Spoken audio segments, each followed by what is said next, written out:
Gli agrigentini verso la Pasqua e la Pasquetta, usi e abitudini, le interviste del videogiornale a fianco del carrello della spesa. Irene Milisenda.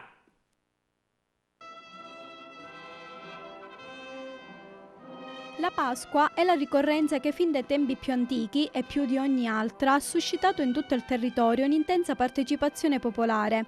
Nel corso della Settimana Santa è un susseguirsi di rappresentazioni e processioni che hanno come intento quello della rievocazione e commemorazione della passione, morte e resurrezione di Gesù Cristo. Oggi, Giovedì Santo, la serata è dedicata alla celebrazione eucaristica con la visita ai sepolcri. Il Venerdì Santo è il culmine della Settimana Santa con la processione di tanti fedeli che accompagnano l'urna del Cristo morto. Il Sabato Santo, a mezzanotte, si sciolgono le campane per annunciare la resurrezione di Cristo, momento di grande gioia che prosegue la domenica di Pasqua con la processione che vede l'incontro della Madonna e il Figlio risorto. Ma la Pasqua non è solo fatta di riti religiosi, vi è anche l'aspetto pagano, come il tanto atteso giorno di Pasquetta. Alcuni dei cittadini che abbiamo intervistato passeranno per tradizione questo giorno in campagna o anche al mare, con amici e parenti. Altri ancora non hanno deciso la location e sperano che questo giorno non sia bagnato dalla pioggia, ma che splenda un bel sole per passarlo in serenità. Io purtroppo lavoro. E la Pasquetta? Libero, in campagna. Come ogni anno. In famiglia, perché naturalmente sono feste di famiglia. Poi la Pasquetta si allarga un pochino la cosa, però è sempre tra di noi. Io sono invitato, non mi preparo proprio.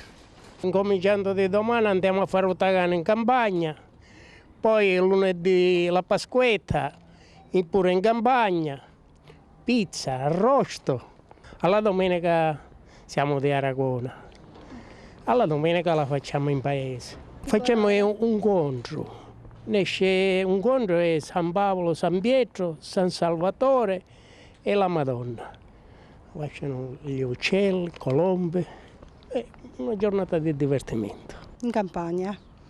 A casa nostra, che siamo sempre in campagna, in famiglia, con i suoceri, mamma, papà. Sono arrivati di Milano e siamo tutti...